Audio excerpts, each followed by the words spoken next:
Distance never matters in education, and learning is lifelong.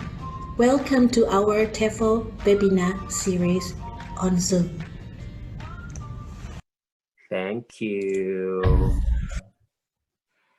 Thank you very much, Assistant Professor Dr. Park Sukawati, our Director of TEFL Program, for your wonderful welcoming speech.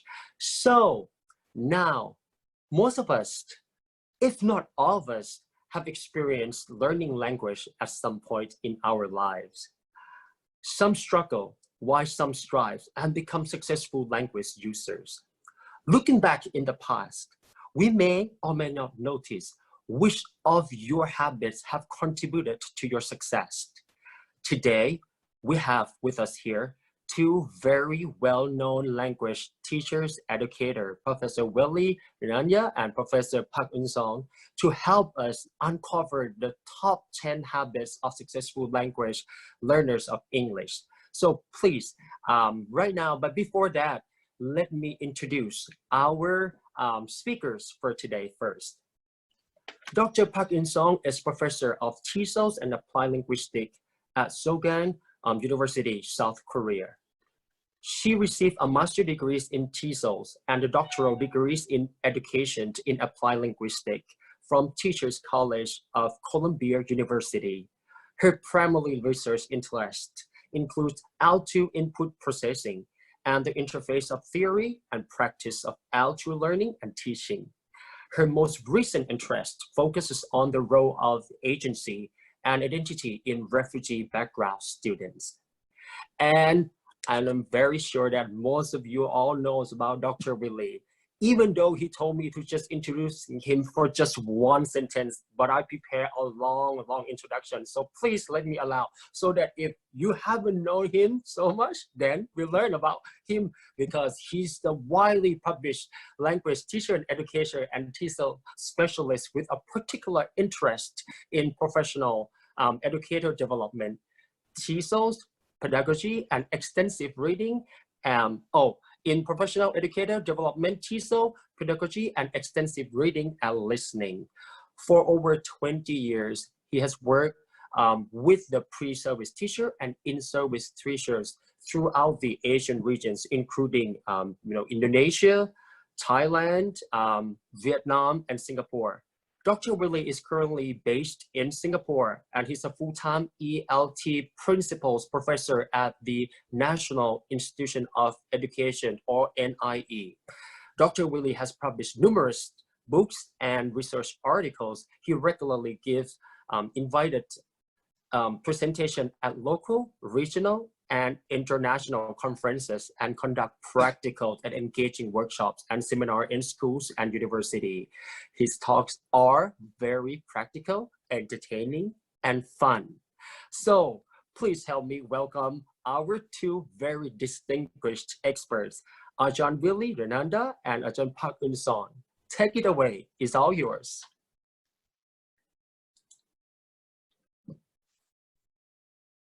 All right. Hi, Dr. Park Eun-Sung. Yes, yeah, you can start. Sorry. Hello. Hi, 1 minute. Okay. No problem.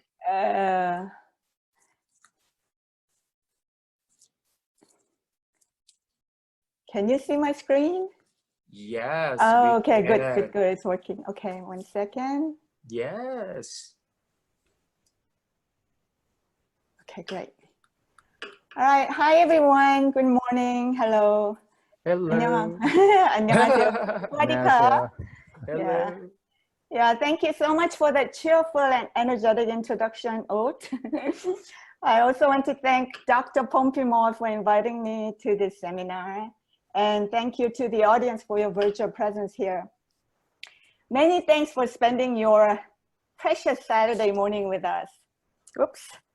So as you can see, I'm not really technologically savvy. This is actually my first webinar, so I hope I survive through this. Okay, 1 second. You can see my screen, right? Yes. Yeah, okay. All right. Yes, we can. All right, okay. So my name is Eun-Sung Park. I'm very happy and excited to be presenting with Dr. Willy, whom I'm sure all of you know very well, since he's really a superstar in ELT here in Asia, not just in Asia, but all over the world. I've collaborated with him before, and it's always a pleasure presenting with him. So most of you probably don't know me as well as you know Dr. Willy. I teach in the English department at Sogang University, which is based here in Seoul, Korea. It's actually lunchtime here at 12 o'clock or 12:20. So as Ode introduced, Park Willy and I'll be presenting the top 10 habits of successful language learners or English learners. I'll be presenting the first 5 and he'll do the other 5. And just to give you a little background, I come with a cognitive SLA background. So not surprisingly, you will see, okay, I need to go to the next slide.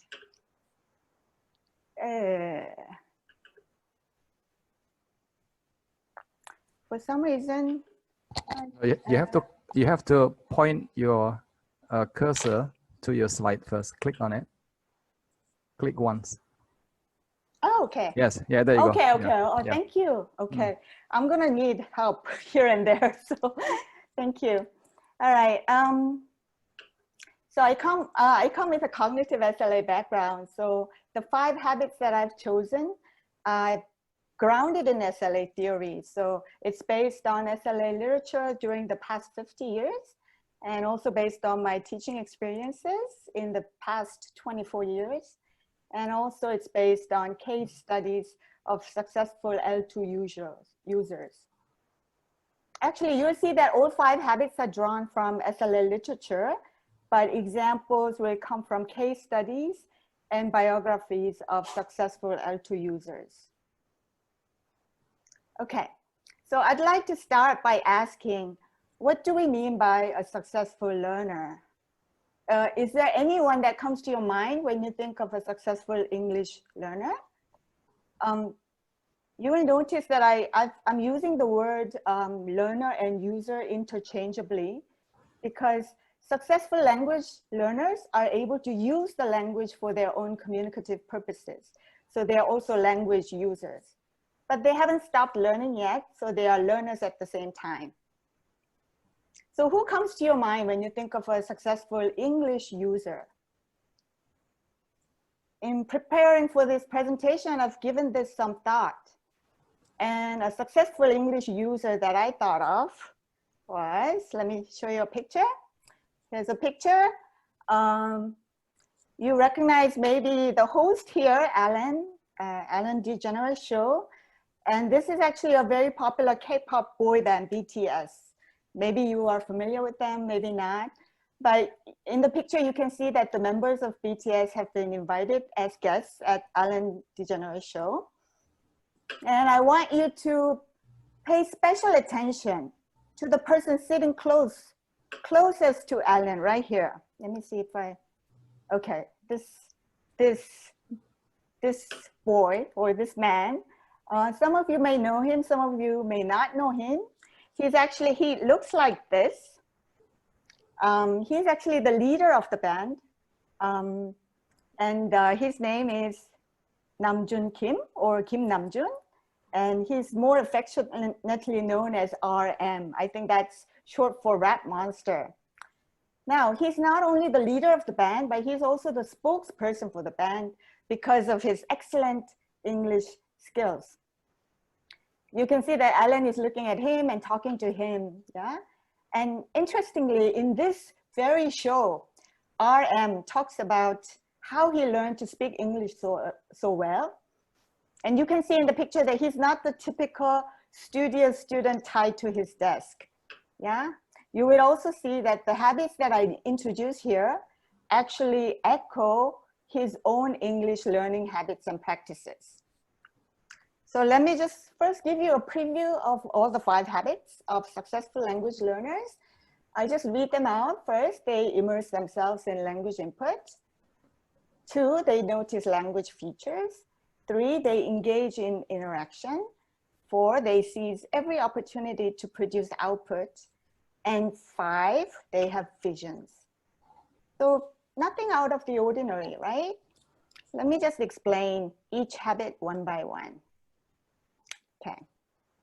So habit number one is they immerse themselves in language input. The key word here is input. Can you think of anyone who learned a language without any input? That's impossible. L2 learning cannot happen without input, and successful language learners make every effort to surround themselves with authentic language input. You can see different kinds of input here: Harry Potter book series, newspaper, sitcoms, movies, YouTube, yeah? You can read, you can listen, and all of these constitute authentic input. Input is a driving fuel of language acquisition, and everybody recognizes the importance of input. But what type of input and how much input do learners need? So what kind of input? The answer is actually very simple. The best type is authentic natural input that is also interesting and meaningful to the learner.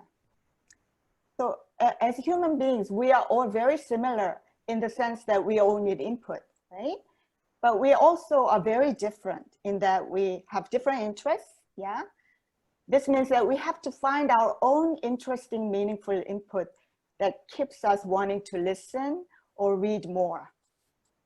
Let me bring back RM from BTS. Yeah. Obviously, he's a successful language user. And at that show that I showed you earlier, he mentioned that he learned English by watching the sitcom Friends. And I thought, when I heard that interview, I thought, wow, that's really smart, yeah? It's everyday, authentic, natural input with adorable, attractive, fun personalities. And because it's a TV show, even if you don't understand everything, the visual cues and context allow you to guess the meaning. Now let's see what RM says about how he learned English. This is actually, and these are his exact words, okay? He said, actually, my English teacher was the sitcom Friends. First, I watched it with Korean subtitle, and then next time I watched it with the English subtitle, and then I just removed it. So what he means by that is he removes all the subtitles altogether. Now, he also mentioned that he had all 10 DVDs of Friends, and he watched them over and over and over again, yeah? So no wonder he speaks English so well. So this type of continued input exposure is very, very important, especially in a foreign language environment. So by foreign language environment, I mean, what I mean is where the input is not readily spoken in the environment, right? So like in Thailand or in Korea, we are in a foreign language environment. So we need authentic natural input that is interesting and meaningful. But how much input do we need? Again, the answer is very simple. We need tons of input. The more input, the better. So to get an idea of how much input learners need, it's kind of useful to compare input exposure in different types of school programs. Now I have a table here. I promise you this is the only table that I have inserted in this presentation. So bear with me just here. I'm gonna start from the bottom. This is in Canada. In Canada, students enrolled in mainstream submersion programs receive about 1,200 hours of input exposure per year, okay? So that's in Canada, that's in an L2 environment. In immersion programs, this is actually French immersion program, but in any kind of immersion program where the subject matter is taught in English or in French immersion program, students receive about 500 to 1,000 hours of input exposure. Now, if we look at our situation in foreign language school programs like Korea, Thailand, Vietnam, Indonesia, how many hours of exposure do we get per year? 50 to 200 hours. Only 50 to 200 hours of input exposure. In Korea, it's actually exactly 126 hours of input, and that is not enough. Yeah? A good deal of SLA happens incidentally, and that requires massive amounts of input. So school programs are not able to provide the amount of input that learners actually need. And this means that learners need to proactively seek for more input on their own outside of class. And successful learners like RM know this, and they go out of their way to look for meaningful and interesting input that works for them. Okay, so my first habit was input. Now, habit number 2. Successful language learners notice language features. Okay, the key word here is the verb notice. Noticing means that they pay attention. So successful learners pay attention to what fluent speakers say, yeah, and how they deliver the message. So they pay attention to not only the words, but also the form, how the meaning is expressed or encoded. They also pay attention to non-linguistic aspects, not just the language, but also paralingual aspects, like facial expressions, gestures, and intonation. Let me call on my TA, teaching assistant RM again. Yeah, he's gonna be my helper today to help me out here. Again, as you may expect, he has very keen observational noticing skills, and he pays attention to linguistic features. When he was asked on an interview about his English learning strategies, this is what he said. He said, I used to watch interviews of famous singers and paid special attention to the type of expressions they used. So this is habit number 2. Successful learners notice or they pay attention to linguistic features. Now, moving on to habit number 3. Okay, successful learners engage in interaction. The key word, I have a pattern here. I'm highlighting all the keywords in red. The key word here is interaction. Input is not interaction. Input is important, but that's different from interaction. They are different in the sense that input is one way, whereas interaction is two-way communication. So interaction necessarily involves 2 or more speakers working together to construct meaning. From a SLA, second language acquisition theoretical perspective, interaction is known to be beneficial for 2 reasons. One is interaction allows learners to negotiate for meaning, and interaction allows learners to notice the gaps. Now, I'll explain what I mean by this. So first is negotiation of meaning or negotiation for meaning. Okay, so what is meant by negotiation? Negotiation is communication in which the learner's attention is focused on resolving a communication problem or communication breakdown. You will notice that during conversation or interaction, miscommunication or communication breakdowns happen a lot, even between native speakers of English. And if that happens, especially for a learner who's not so confident, who's a non-native speaker, then his or her affective filter goes up. And in most cases, the learner abandons the conversation. But successful language learners, users, strive to make repairs and negotiate for meaning. And how do they do that? They use conversational devices to make repairs and negotiate for meaning. So what do I mean by conversational devices? I have examples here. They include strategies like comprehension checks, like do you understand? Or clarification requests. What do you mean by blah, blah? Excuse me, could you repeat one more time? I didn't hear you clearly. Confirmation checks, like do you mean this? Yeah. So these are conversation devices that both participants' interactants can use to negotiate for meaning. Let me just show you. I think it's easier to look at an example. So here's an example. Here we have a conversation between A and B. I'll just read the conversation. A says, and they have the church there. So the A was trying to say church, and he said church. And B is, he did not understand what A said, so the what? That's a clarification request. And A goes, the church. So repeats what he said. And then what does that mean? Another clarification request. A does not abandon the subject. Some learners will be like, oh, forget it, nothing, yeah? But A explains, modifies his or her output. Like American people, they always go there every Sunday. B goes, yes. A goes, you know, American people get dressed up to go to church, yeah? And then B goes, oh, do you mean church? That's a confirmation check. And A says, yes, to church.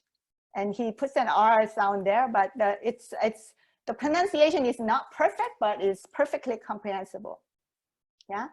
So what you're seeing here is that there was some type of miscommunication or misunderstanding. A did not understand, B did not understand what A meant by church, but they negotiated for meaning. They used conversational devices, yeah? And meaning was made clear. Okay, so that is negotiation of meaning or negotiation for meaning. And the second benefit of interaction is that it allows learners to notice the gap or notice the gaps. So what I mean by this is noticing the difference, and that's what we mean by gap, between what you hear and what you say. So let me try to illustrate with another example here. Teacher says, wow, you did very well on the exam. And the student says, thank you, I studied hardly for the exam. This is Korean students make this error a lot. So thank you, I studied hardly for the exam. And teacher says, oh yeah, I know you studied hard. So notice that the teacher reformulated that hardly and said hard, studied hard. And the student noticed the gap, yeah, between what the teacher said, between what he said, I studied hardly, versus what the teacher said, studied hard. And he actually incorporates that correct form in his output. So that's what we mean by noticing the gap. Now, noticing the gap is very important, especially when you are exchanging feedback, when you receive feedback from interlocutors, yeah? There's a famous case study, I don't know if you have read this, by Schmidt and Frode. Schmidt is actually, this is Richard Schmidt. He was a professor at the University of Hawaii. In that study, Schmidt and Frode, Schmidt, who is a linguist, a famous linguist, he documented his own language learning experience of Portuguese in Brazil. And he wrote extensive journal entries of his Portuguese language learning experience. And he concluded that noticing was crucial in his own L2 development. He constantly noticed certain language features and incorporated them in his own output, in his own interaction with other interlocutors. So he later comes up with the noticing hypothesis.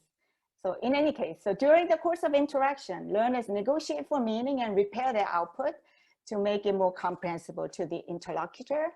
They also notice gaps in their interlanguage. And that was habit 3.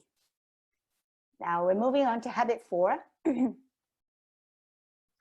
habit 4, successful learners seize the opportunity to produce output. And the key word here is output. Obviously, it's highlighted in red, yeah?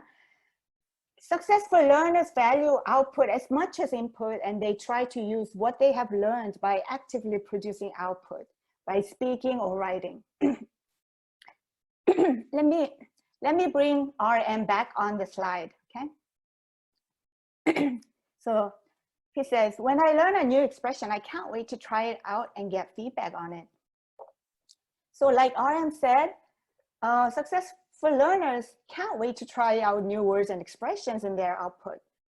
Yeah, and that helps them cement those new expressions in their memory. And also, as he mentioned, feedback is a big part of L2 learning process. Yeah, and you can only get feedback after you have produced some output. If you haven't produced anything, you can't get it. It's impossible to give you feedback on it, right? You need to say something or write something to get any kind of feedback. So another function of output is that it solicits feedback. There is one more function of output.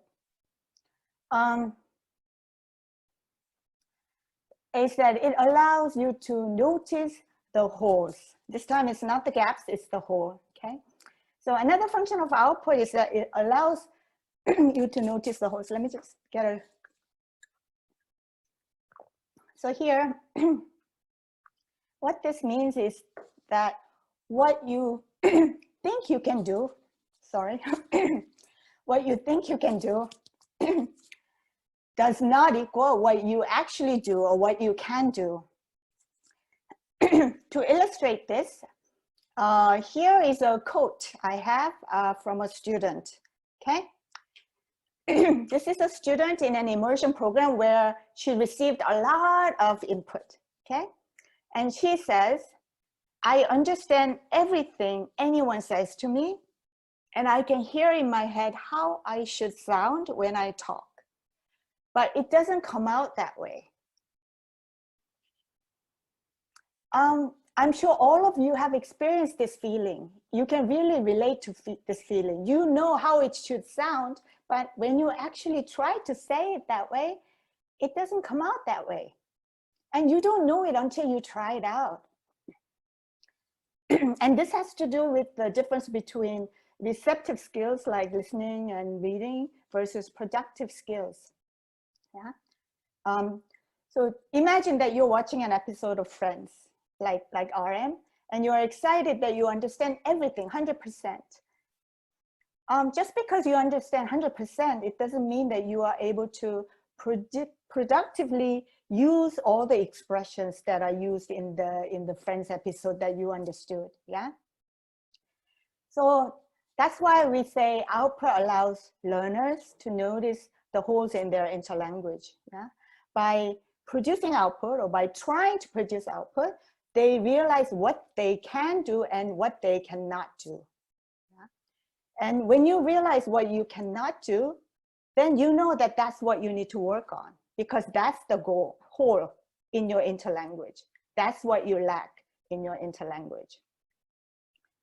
So reading and listening to a lot of quality input is necessary, but it isn't enough. In order to be a good speaker, you need to seize every opportunity to practice speaking, okay? So that is habit number 4. Now, moving on to habit number 5.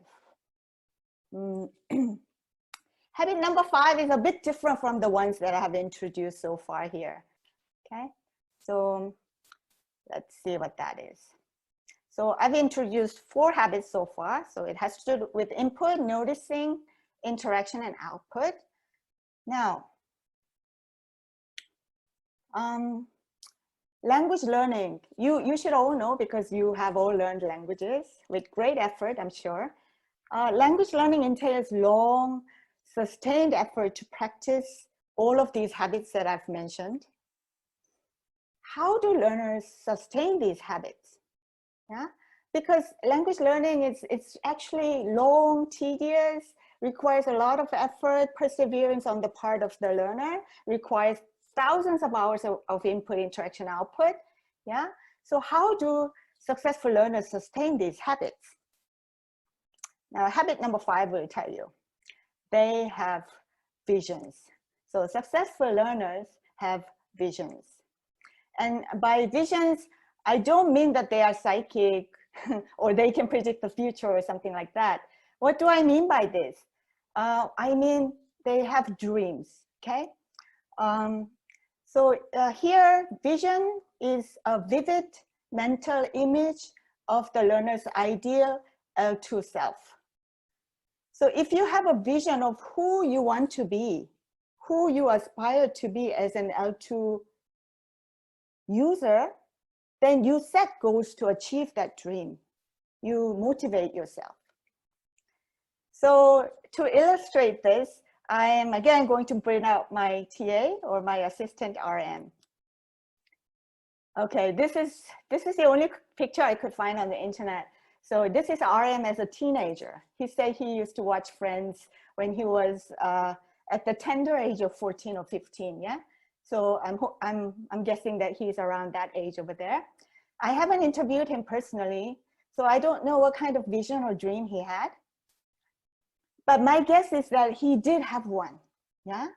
Maybe he envisioned himself performing internationally as a rapper, or perhaps he envisioned himself delivering a speech in English at the UN General Assembly, like you see in this picture here. That was a couple of years ago, I think. So whatever his vision may have been, he had a vision of his L2 ideal, L2 future self, and he made constant effort to practice and to use English to achieve his goal of this future imagined self. Now, okay, so successful learners motivate themselves, yeah? So they visualize what they want in life, who they want to become, and what they want to achieve.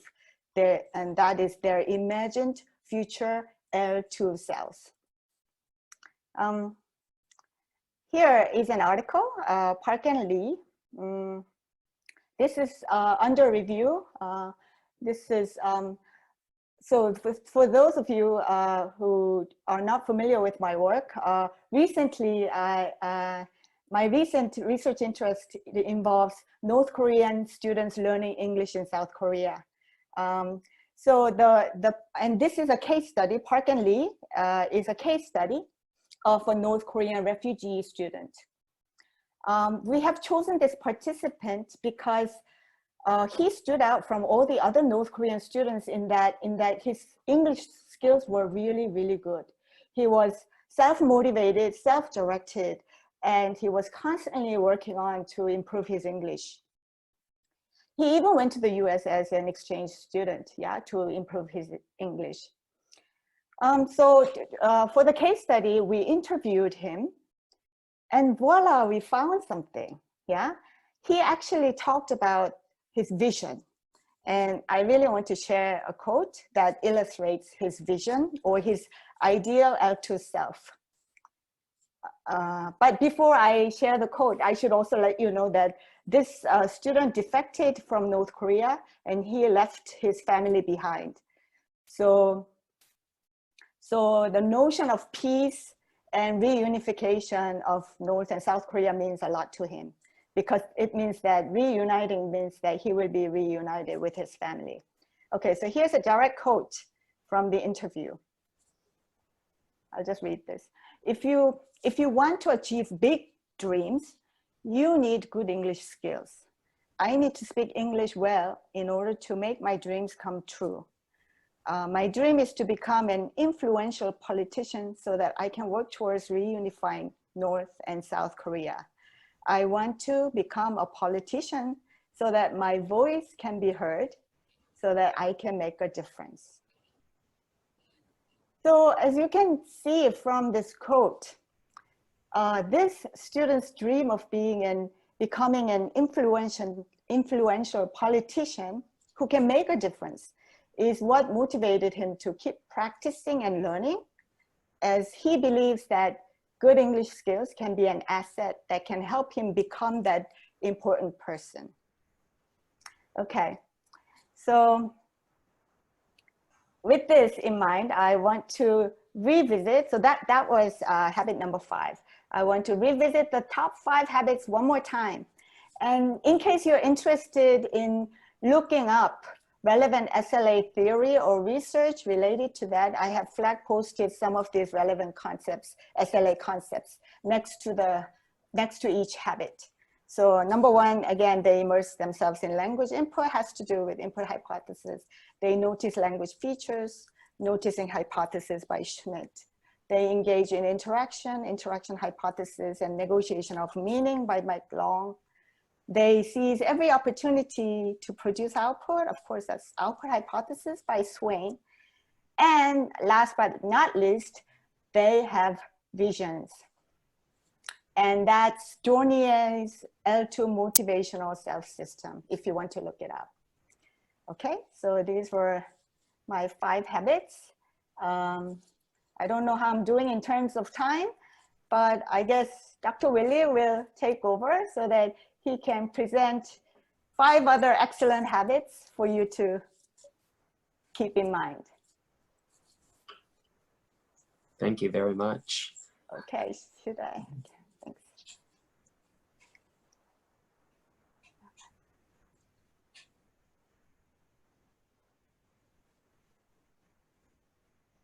All right, perfect.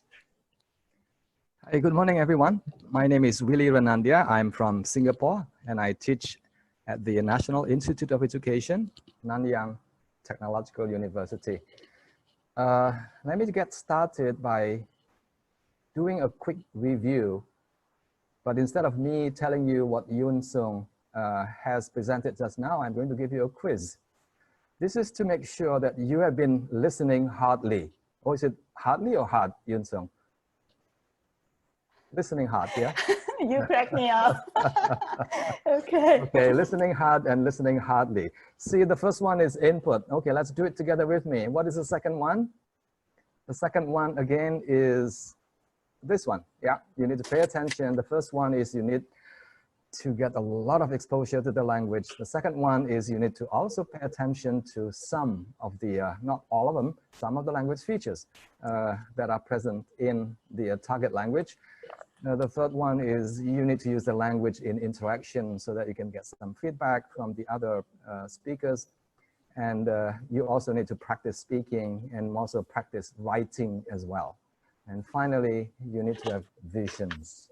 I too have visions. When I retire, I want to teach in Thailand. I want to teach in Korea as well.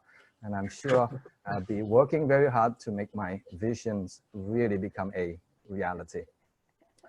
Ladies and gentlemen, now here are my 5 habits that I want to share with you. Please look at what I have there on the slides. The first one is gritty. The second one is growth mindset. The third one is about mistakes, about errors. The third one is about identity. And the last one is powerful strategy. So altogether, we'll have 10 habits. Let me go through each one of them one at a time. Gritty. Now, this is a fairly new concept in ELT.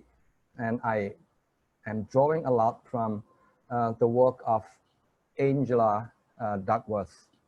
She wrote a book, which to me is one of the best books that I have read for the past 5 years or so. The book was so good, and I read the book 3 or 4 times. The message of the book is really, really exciting to me. It's really very useful for everyone. I think the key message is success is possible. Success is not limited to a small group of people, but success is possible. Success can be achieved if and only if you have these 2 things, if you are gritty. Now, if you are gritty, you have 2 things in you. One, you have passion, and number 2, you have perseverance. I think Eun-Sung talked quite a bit about perseverance as well, sustained effort over a period of time. Let me just spend a bit more time looking at what gritty means. Now, this is what Angela said in her book. I think she summarized the whole book into these 2 ideas. If you want to learn a skill, if you want to develop a skill, It could be learning a new language. It could be learning how to swim. It could be learning how to play baseball and things like that. You need two things. First, you need to have some talent. We're not talking about a big talent, just talent that you have a hand, for example, and you have the equipment to play baseball. So that will be the initial part. You need that talent. And number two, you need effort. Now, if you have these two, then chances are very high that you'll be able to develop a sufficient skill in whatever you are learning. But she also says another important thing. So effort here is important. Number two, if you want to become really, really good, if you want to become really skillful, if you want to become an expert in that area, then you need to put in another set of effort. So here, essentially, the key thing to remember is that effort is important, and in language learning, sustained effort is extremely important. Let me explain why grit is important, and why passion is important, and why sustained effort is important in language learning. I think Eun-Sung also mentioned this earlier on. Language learning takes quite a bit of time. How long? I would say minimally 1 year, minimally 1 year. But after 1 year, you can continue learning, but you need sustained effort at least for 1 whole year. So perseverance is important for that purpose. Effort is important as well. And number two, the journey can be a little bit slippery. You know, you make mistakes along the way. You slow down, you stop learning, and then you pick it up again. So it's long and slippery. Number two, language learning, just like any other skill learning, requires a lot of practice. So practice, practice, practice, practice. You can't learn a new language, you can't learn how to swim without practice. In fact, you need to do a lot of practice. And that reminds me of another book which I read a few years ago. This is another book that I read several times because it was so good. The name of the book is Outliers by Malcolm Gladwell. And in that book, he said something which to me is very interesting. In order for you to become very, very skillful, to be very, very good in any kind of skill, whether you want to be a pianist, or whether you want to be a violinist or whatever, you need 10,000 hours of good supervised practice. Now, of course, in language learning, you don't need 10,000 hours. I think anywhere between 1,000 to 2,000 hours will be more than sufficient. But the key point is this. I think we have heard about this very familiar saying, practice makes perfect. But if you look at the way many students have been learning English, I mean, they spend a lot of time, a lot of hours doing a lot of practice, and yet their English language ability is not up to standard. What's the problem? I think the problem is this. Perfect practice actually does not make perfect. It is perfect practice that makes perfect. So what do I mean by that? What do I mean by perfect practice? Now here is some examples of successful English language learners or English language users who have gone through years of what I would call perfect practice. The first girl there is Bun from Thailand. She took the IELTS test a couple of years ago and she got a score of 8. The second one is Long, Justin Long from Vietnam. IELTS 7.5. He was about 16 or 17 years old. And the third one is Nga from Vietnam. And when she took the IELTS test a couple of years ago, her score was 8.5. Now, these are people who were able to achieve a very high level of English. And I would say that they have gone through what I have called perfect practice. What is that perfect practice? It's Eun-Sung's habit number 1, which is input. So they immerse themselves in a lot of language. In the case of Bun, she enjoyed watching cartoons on TV or on YouTube. In the case of Long, that's the middle one, he enjoyed reading a lot of books, any kind of books. And the same thing with Na, she also enjoyed reading a lot of books, in particular books that got her really excited about finding who the bad guys is, who the bad guys are in whodunit type or thrillers type of novels. So that is habit number 6, basically. Passion and perseverance and a lot of practice. So these 3 examples are successful language learners who are passionate about language learning and who develop their passion in the form of either reading or watching movies or watching cartoons on TV. Habit number 7 is about mindset. Let me share with you something that I've seen happening in many students that I have had in my life. Now, very often, what happens is not because they don't have talent or they don't have intelligence or they're not smart enough. I think it's because they don't have these 2 things.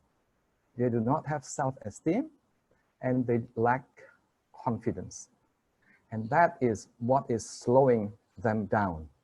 They're not making progress because of this poor self-image, this poor self-esteem, and this poor self-confidence. They're often engaged in what has been called negative self-talk. I'm not good enough. I am going to fail again. I will never get better. I am dumb, actually. So, how do you get around this problem? Well, instead of saying, I can't do it, you can take a scissor, or pair of scissors, and remove the T, apostrophe T at the end. So instead of saying, I can't do it, you need to be able to say, I can do it.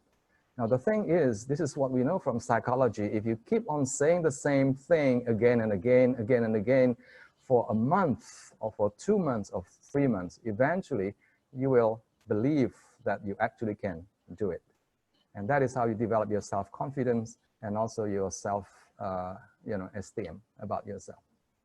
Now, let me tell you the research behind this. There's this psychology professor, Carol Dweck, who has for many years been doing a lot of research looking at people and whether or not people have the same mindsets or whether they have different mindsets. What she found was really interesting. Now I can relate to this, very easily. And I'm sure you can relate to this also very easily. There's a group of people who, according to her, have what is called a fixed mindset. They don't believe that they can grow. They believe that they are, they are the way they are, and they are happy to be the way they are. And they don't seem to be making a lot of effort to grow beyond what they are currently able to do. On the other hand, there's another group of people. Now, these people believe that they can grow. Now, these people have what has been called, they have a growth mindset. Nothing is impossible for them. If they put their mind to it, they can do almost anything in life. So growth mindset and fixed mindset. I mean, we don't really fall into these 2 categories nicely. People are usually a little bit of both. Sometimes you have a growth mindset and sometimes you have a fixed mindset as well. Now, this is a little bit about fixed mindset.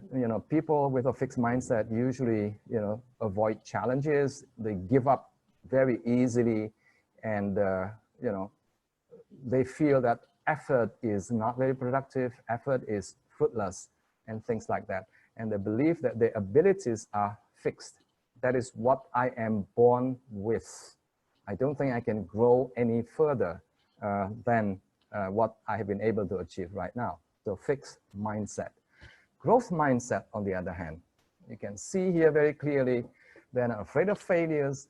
In the face of failure, they will try again, they will try again, they will try again, they will put in more effort until they are able to achieve their goal. And I hope many of you in the audience have this growth mindset, because growth mindset is what makes a big difference in terms of your ability to achieve greater success in whatever you do, whether it's language learning, whether if you want to, move ahead in your career, whatever. Growth mindset is the way to go. So that is habit number 7. The first one is to be gritty. The second one is, having a growth mindset. And I believe that effective or successful learners of English have this growth mindset.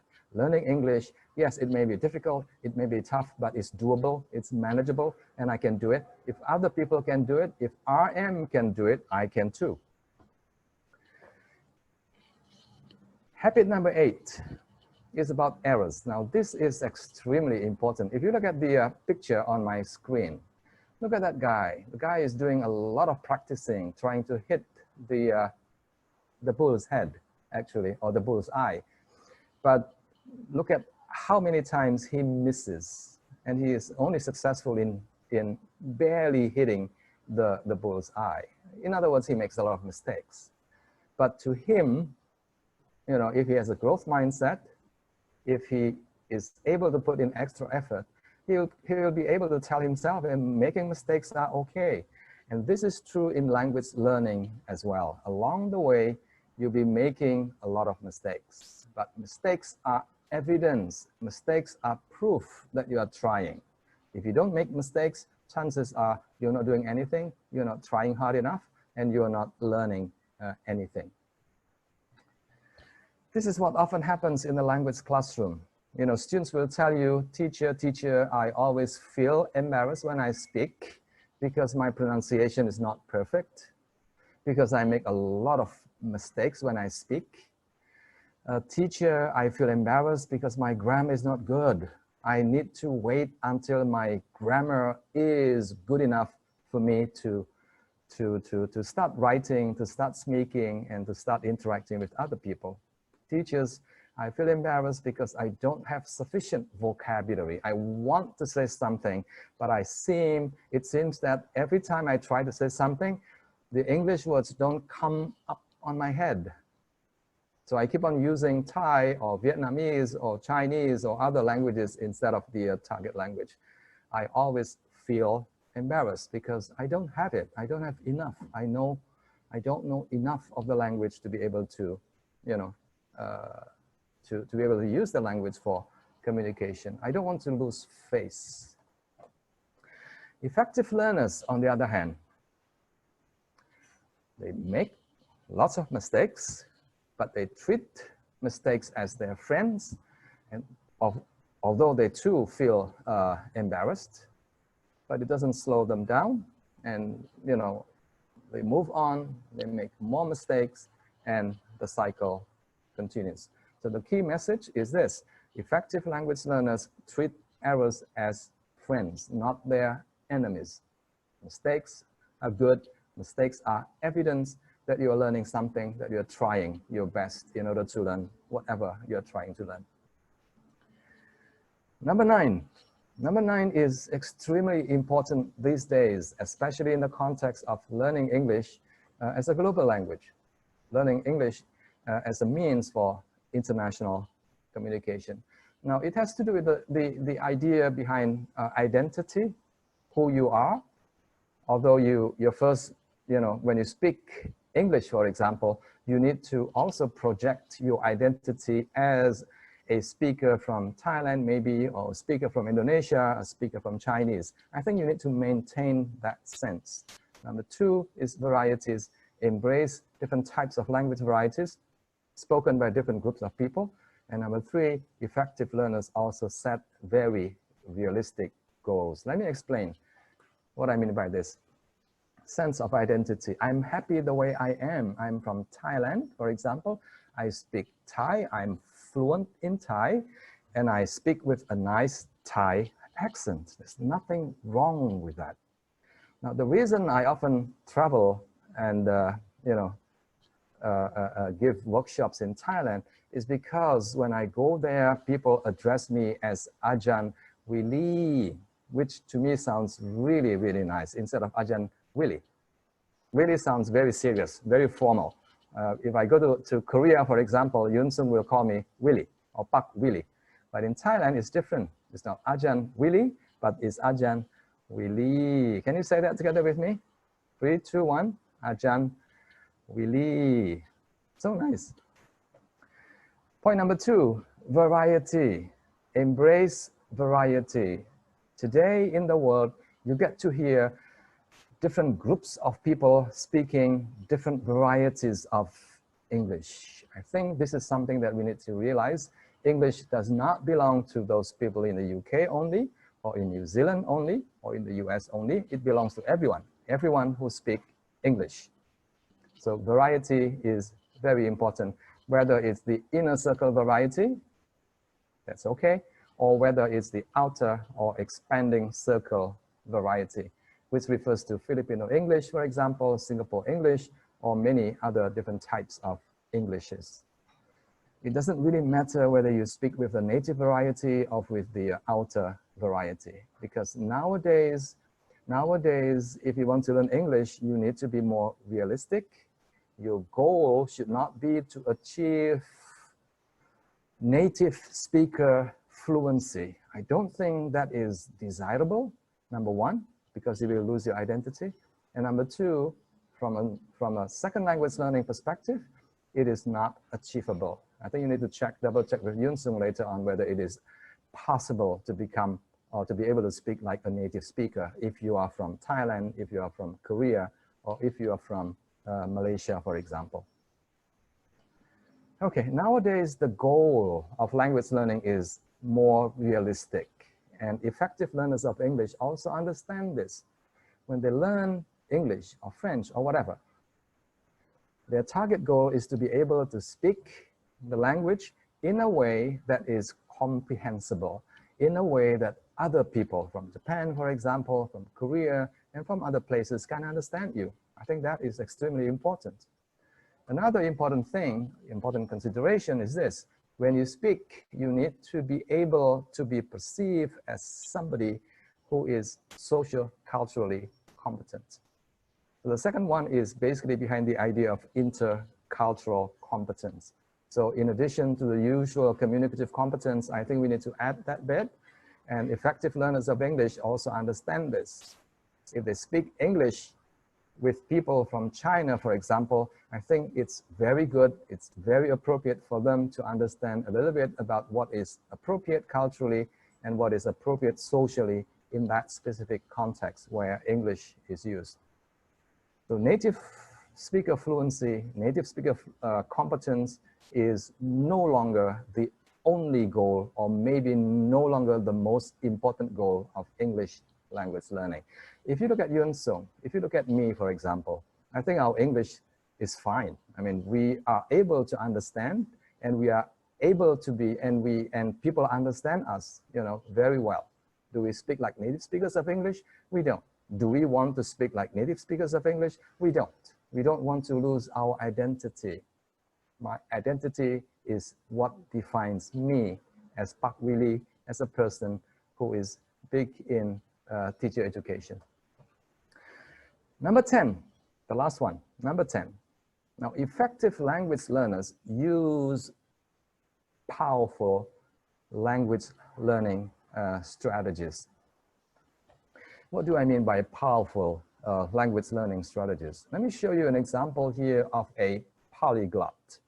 A polyglot is somebody who is able to learn, you know, and speak, you know, fluently, maybe 10, maybe 20. Now, this guy is super special because he is able to speak, you know, 50 different languages quite fluently. Now, we may be wondering what strategy did he use to acquire all these different languages? Well, he used many strategies, many of the things that Eun-Sung mentioned earlier on. But he also used one special strategy. It's called shadowing technique. He did that very, very regularly when he tried to pick up a new language. Shadowing basically is to repeat what you have heard, to say again what you have just seen, and to basically to read along or to speak along. Now here are the steps. Let me just walk you through very quickly the steps of shadowing. Let's say that you have a TED video that you like very much. You watch it once, and then you watch it again, and then you start to read along. So you hear, you see what the person is saying, and then you do it right after or immediately after. And then you do it again and again and again. Remember Eun-Sung says this again? Again, again, again, practice, practice, practice. This is a kind of perfect practice that I meant, that I referred to earlier on. And if you need to use the transcript, by all means, use it. Remember RM. First, he started watching the video with the Korean translation, and then with the English translation, and then without the translation. So having the script in front of you can be extremely useful because it makes the language more, easier to understand. It makes the language more comprehensible. What happens when you do a lot of shadowing? I mean, you can't just do a, shadowing for 1 week. It won't help you very much. You need to do it on a sustained basis, 3 months, maybe 6 months. The benefits include this. You become better at listening. Your listening ability or your listening skill becomes more fluent. You may be able to become fluent speakers. Your grammar and vocabulary also improves. This is not your explicit grammar of the language, but it's the grammar of the spoken language that after listening, after hearing for quite some time, these grammatical features sort of, they stick in your head. And when the time comes for you to use the language, these grammatical rules will just come out just like that. And finally, your pronunciation will also improve a great deal. So that is the benefit of shadowing, what I would call a very powerful strategy for people to use. My 5 habits again. The first one is to be gritty. Gritty has 2 components, remember? To have passion, and number 2, to have perseverance. And number 2, habit number 2, or habit number 7 if you like, you need to have a growth mindset. Forget about fixed mindset. Everyone can be successful if you are willing to put in effort. The next one, errors are your friends. It's okay for you to feel embarrassed, but do not let that feeling slow you down. The next one, habit number 8, preserve your identity as a speaker, as an English speaker from Korea, from the Philippines, or from other places. That, I think, is extremely important. And finally, use strategies that polyglots, or people who can speak different languages, use to help them improve on or acquire a new language. So those are the 10 habits, 5 from Eun-Sung and 5 from me. However, I have a bonus for you. Habit number 11. What is habit number 11? Here you go. Read this, take a photograph if you want to. Successful learners share their top 10 habits with other learners. Ladies and gentlemen, thank you very much for listening. Oh, back to you. Thank you very much, Dr. Willy and Dr. Park Eun-Sung. Very good. Wow, it's a very insightful, and it's very interesting talk about the 10 habits. So now let's see all the questions. We got quite a few questions here, but the most questions I received is, how can I apply to be your TA, Dr. Park Eun-Sung? Because your TA are so handsome and very good looking. Do you have any answer on that point? Oh my God. All right. Okay. So, well, let's get back to, okay. So this question is for Dr. Park Eun-Sung. Yeah. So our audience says that, okay, the overall, she can see the importance of the input. The CRILs provide EFL learners with ample contextualized exposure to target language input. Many Asian countries have implemented CRIL in the curriculum. what is your Krill? view? What is Krill? What Krill is the content language integrated learning. Okay, right? got it. Okay. Yes. So Krill. So what is your view on Krill in the Asian context? That's the first question. And the second questions, can you tell us about pros and cons about using Krills? Any challenges or any benefits for the Krills, or anyone, or Dr. Willy? But Krill is, if I'm correct, it's popular in Europe. And the person who posed this question mentioned that many Asian countries have implemented Krill. Yes. I wonder which of the Asian countries he's referring to, because in Korea this is very difficult to implement, and I know that we haven't been thinking about this. I thought it was a relatively new concept in Asia. So if the person who posed the question could clarify it a little bit. I understand the question. In this part of the world, I think the term EMI is more widely used. EMI is English as a medium of instruction. I understand that a number of universities in Asia, especially the top universities, they offer international programs where the teaching of economics or social studies or sciences or mathematics is done through the medium of English. So, right. So if I could respond to that, yes, I think that is a good way of providing language input to our students. And if the program is done well, I mean, EMI is a bit like CLIL, basically. If the program is done well, I think there's a good chance that the students will be able to learn, you know, quite a bit of language in the process, in addition to learning or acquiring the content through which the language is taught. Now, having said that, it may be a little bit difficult to implement. I think you need to have a whole set of things ready to run the program. I mean, the teachers or the professors will need to be trained in how to teach content using English, number one. And number two, you need to make sure that the students are ready, whether the students have the sufficient knowledge to understand the content being delivered in a new language like English or in French. So these are things that need to be considered. But if you ask me, what would be a very good approach to add the quantity of input? It's very simple. You just need to implement extensive reading or extensive listening. Yes.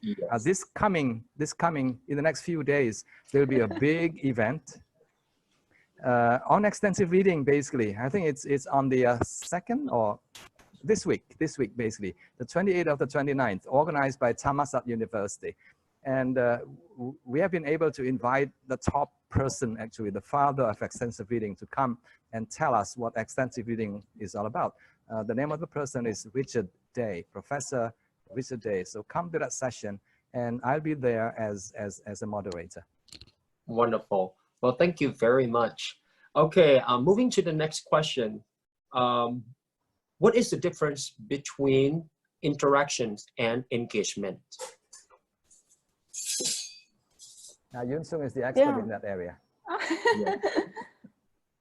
Okay, so interaction has to do with conversation taking place between two or more people. Engagement is quite different. Interaction can happen with or without engagement. I think engagement has to do with the emotional value attached to whatever it is that you are doing. So you can be truly engaged in an interaction, but you can still interact without any engagement. So when somebody is truly interested in the topic and in making the meaning understood, that person is really engaged. But again, you can have interaction without any engagement. Yeah, good answer. It happens a lot at home when you are having conversations with your spouses. Occasionally you are engaged, but most of the time you're not even listening. Not because you're not respecting your spouses or anything. it's because the topic is very light, it's very casual. You know, you don't really have to pay attention. You already understand what the other person is trying to say. Eun-Sung, right? Right. So you don't have to listen. You nailed it, yes. You don't have to listen with great engagement all the time, because that Right. will be a bit weird, isn't it? Right. Yes, please, next question. Okay, thank you very much. Okay, so next question is for Dr. Willy. What's the difference between gritty learners and motivated learner? Yeah, very interesting.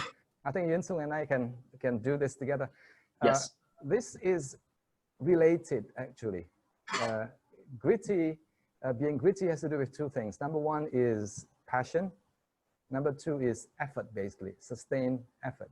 These two go together very nicely. Motivation is also about effort, actually. Yes, Eun-Sung mentioned about the goal, about the vision. What do you want to be able to do after 1 year of learning English? And that's your goal. Yeah. Now, if you really believe that your goal is important, you will feel motivated to put in extra effort in order to achieve the goal. The notion behind effort is common in areas such as motivation, engagement, or grit. Effort, effort, and effort. Your effort becomes more focused. Your effort becomes more targeted if you have passion, for example, and your effort becomes more sustained if you have a very clearly defined goals. Like in Eun-Sung's case, for example, if you want to become a politician, if you want to change the world. I've always wanted to do that, actually, change the world. I've not been successful, but I'll keep on trying until eventually I get there. Yeah.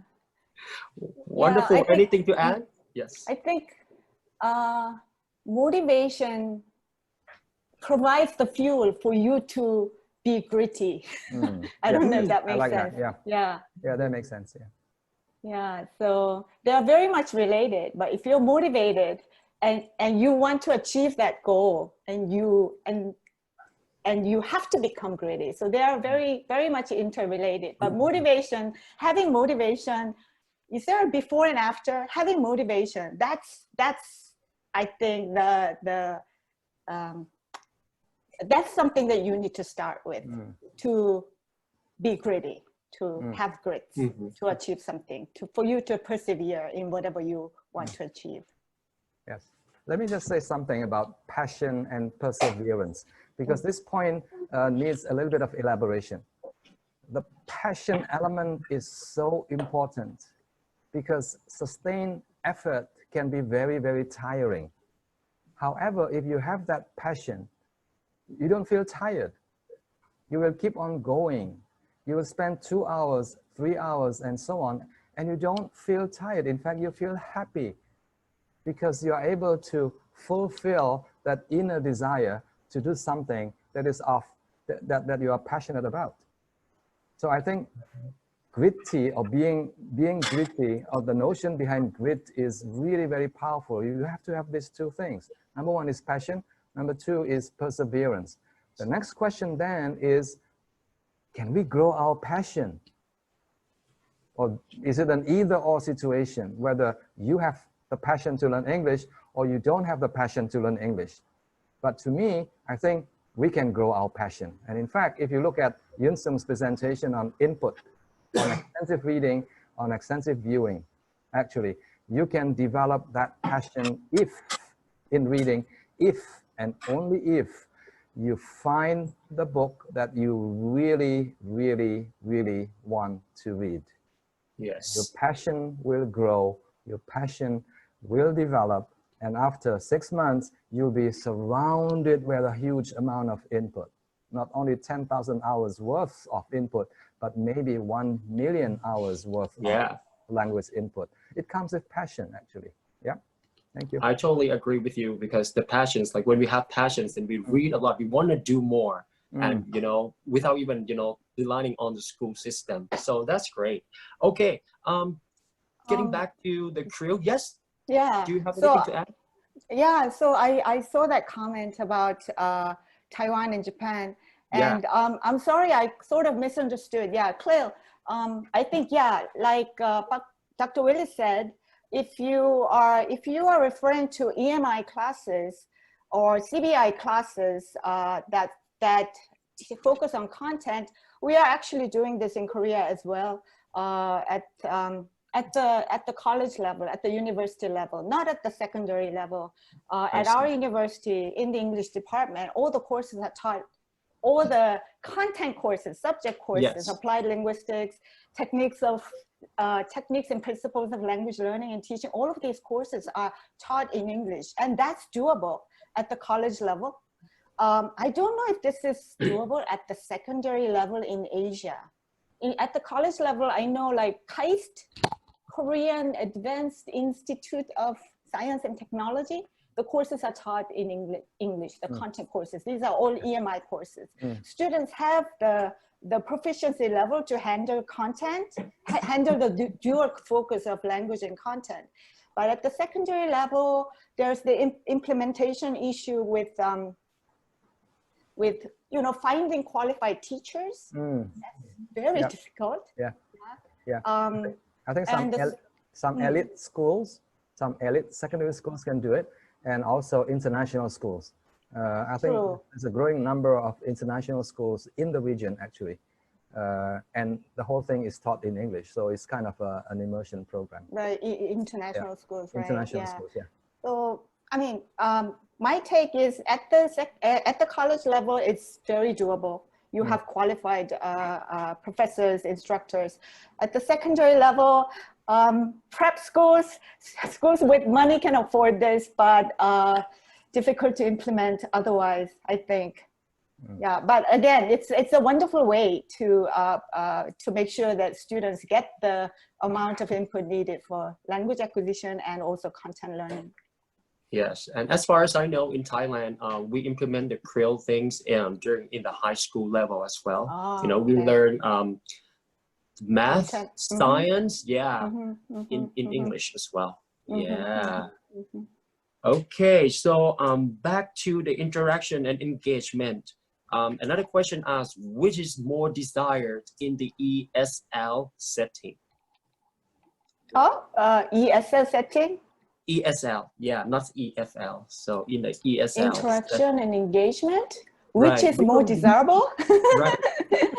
They are both desirable. Yes. Whether it's ESL or EFL, interaction is what you need to get feedback, to receive input, to produce output, to make your output comprehensible. So interaction is what you need, but plus engagement, that would be even better, right?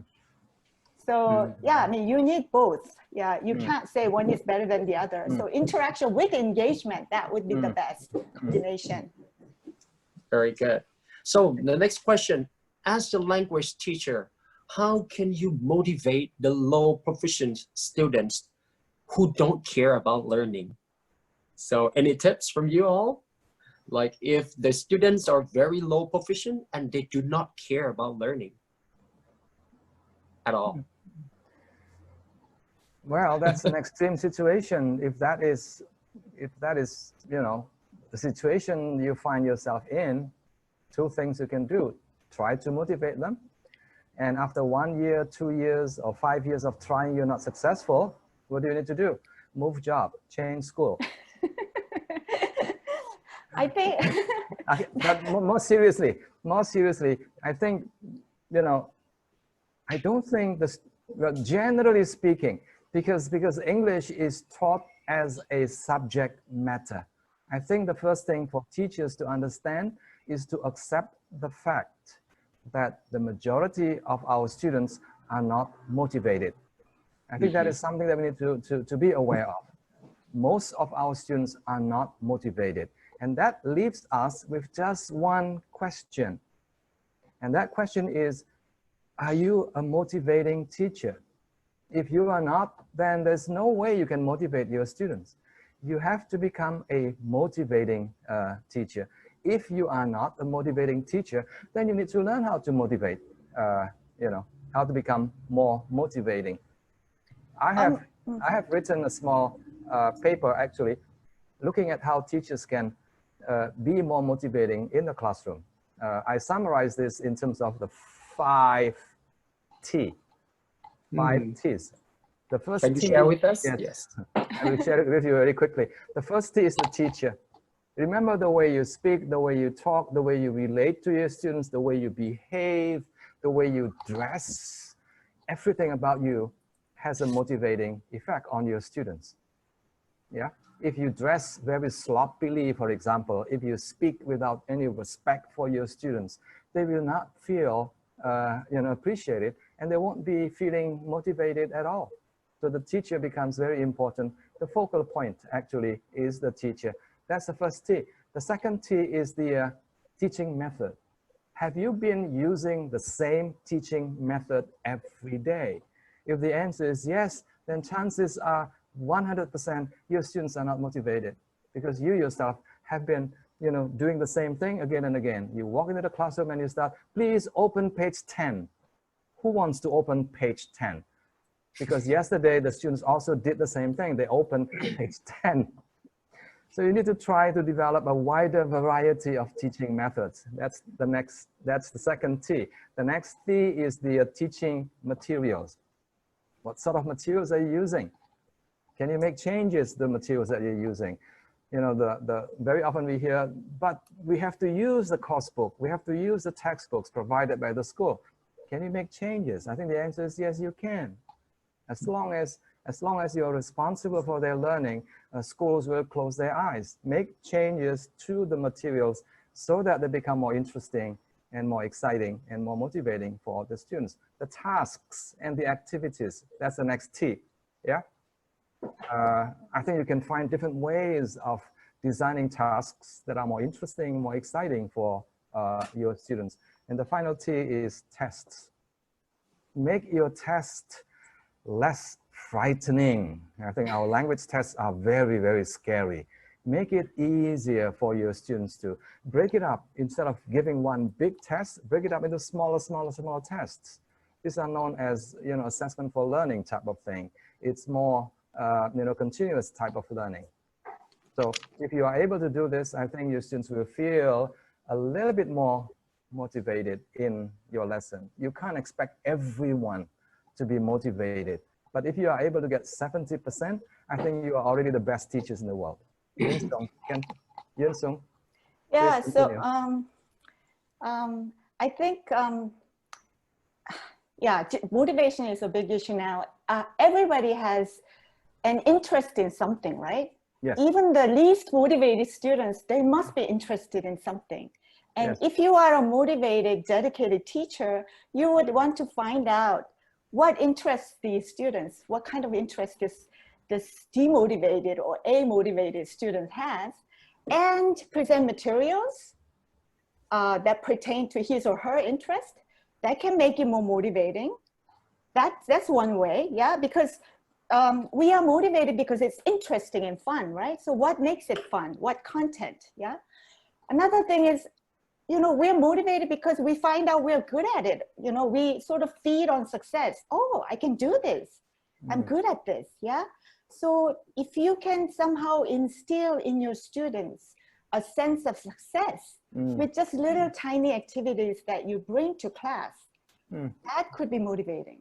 Yes, I think that's an excellent point, Eun-Sung. There's somebody who developed a theory many years ago, theory of motivation. And the theory is called expectancy value. Students will become more motivated if they know that they'll be successful in completing a task, the expectancy of success. And the other side of the point is value. They need to be able to see the value of what they're doing in the English language classroom. What do I get from reading these materials? Do I feel excited? Do I learn something useful for me? So that is another theory of motivation, which I think is very important, but very often neglected by teachers. Expectancy, value, theory of motivation. Very good, very well. Thank you very much. So I think you just answered this coming questions, but if you need to add up or something, or you know. So let me read the question. I assume that many students consider English important for their studies and future career, but they might not have much passion and perseverance. So how should I help them realize it is more than important? So basically, you know, you already mentioned that, you know, it's not just important, you have to see the, the value of it. So that's great. Thank you very much. So feel free. So let me check on the chat box here.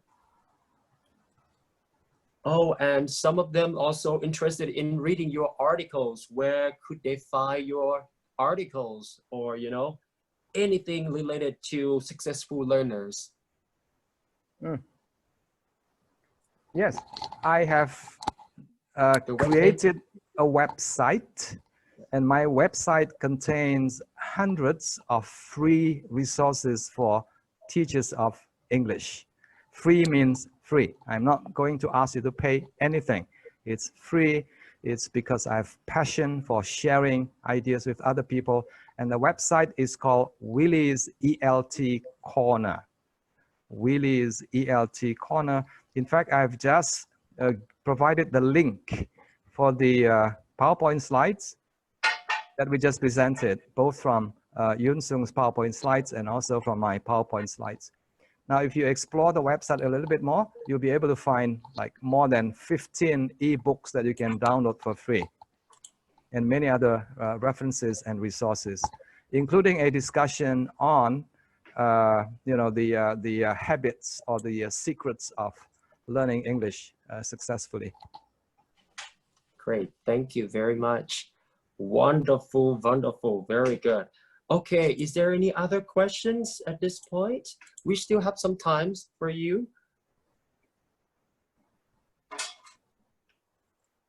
All right, we're still waiting. Everybody's hungry for lunch. Okay, all right. Fair enough, fair enough. Yes, yes, yes. Okay, very good. So in that case, let me sum up this webinar.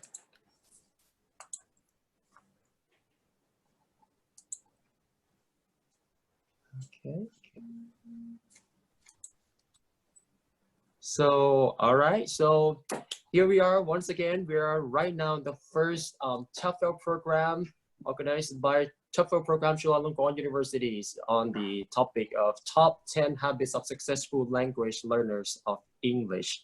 And we have our very, very special speakers, Dr. Park Eun-Sung and Dr. Willy, to come here and share their experience and their insightful, you know, about these 10 habits that I'm sure one of us might have. So, you know, we want to recap a little bit on the key points for this one.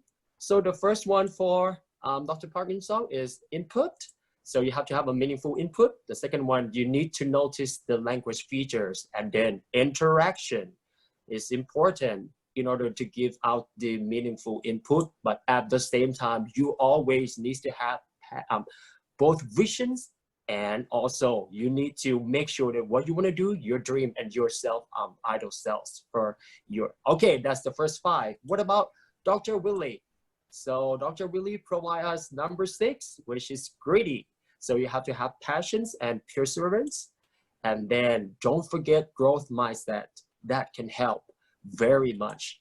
And also you can see that mistakes is okay. Errors are friends. You know, don't be scared to make mistake, because if you never make mistake, you never learn. And then of course you have to value your local identity, because what the aim of right now is we're not focusing on the native like accents. So we need to contain your self identity and also speak internationally intelligibly too. Okay, and last but not least, you need to have the strategy in order to learn language. And those are the top 10 habits of successful language learners of English. Thank you very much, Dr. Willy and Dr. Park Eun-Sung, for your insightful talk. Thank you, and thank you, audience, for your participation. Allow me to introduce our next webinar, which happened tomorrow. So Sunday, June 28th, from 10 to 12, and we are honored to have Emeritus Professor Paul Nation. He's gonna speak. And he's gonna give a talk on what matters in vocabulary learning. So if you already register, you will already have the link. So I will see you again on that one. So last but not least, thank you so much. And we're gonna have the Zoom feed group photos. All right, yes.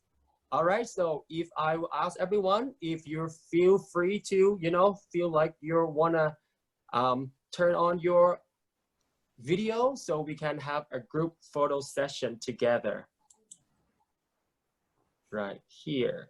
Okay, all right. Thank you very much. So I think yes, Ajahn Pampimon. I would say that we cannot see the attendees from here. This is Oh, just I see.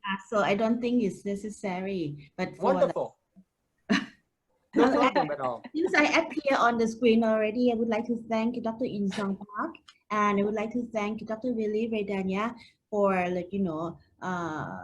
give us an honor to receive you as a guest lecturer or guest speakers today. We gain a lot, I'm sure. Okay, from the insightful information and the great tips. For teachers, I would say how to increase, let's say, the ability of the students and the students themselves, they can learn. Thank you very much. Thank you very much, Ajahn Pampimon, our TEFL director. Thank you so much. Okay, so once again, let us have the honor if we organize like the project too. Let us receive you again. We would love to have you again and work with you again. Thank you so much. And thank you. Yes, thank you very much. Yes, and a lot of people also asked about the email, which Ajahn Dr. Willy said that he will post the link. Oh, I forgot to say, Ajahn Willy. So this is the title, right? Ajahn Willy. Ajahn Willy. Okay, yes, there you very go. nice. Yes. Okay, and if you're interested and if you wanna listen about this topic again, we're in the process of setting up the TEFL channels on YouTube, and so you can watch this one again later on. So well, thank you. Please stay tuned though. But thank you very much, everyone. Thank you, our speakers. Thank you, Ajahn Pampimon, our director of TEFL program, and thank you all the participants and attendees for coming and joining this first webinar. So I would like to thank you attendees as well, all participants. Thank you for the great support and the participation. For this session at the very beginning, it might be a rough stage a bit to enter because we use little webinar platform, which you might not be familiar with. I understand. You get better next time. Sorry for the inconvenience at the very beginning. Thank you very much. Okay. Thank you for hosting and inviting. Yeah. Have a nice lunch, both of you. Yes. All right. Bye bye. Bye bye. Bye bye. Annyeong. Annyeong. Bye bye.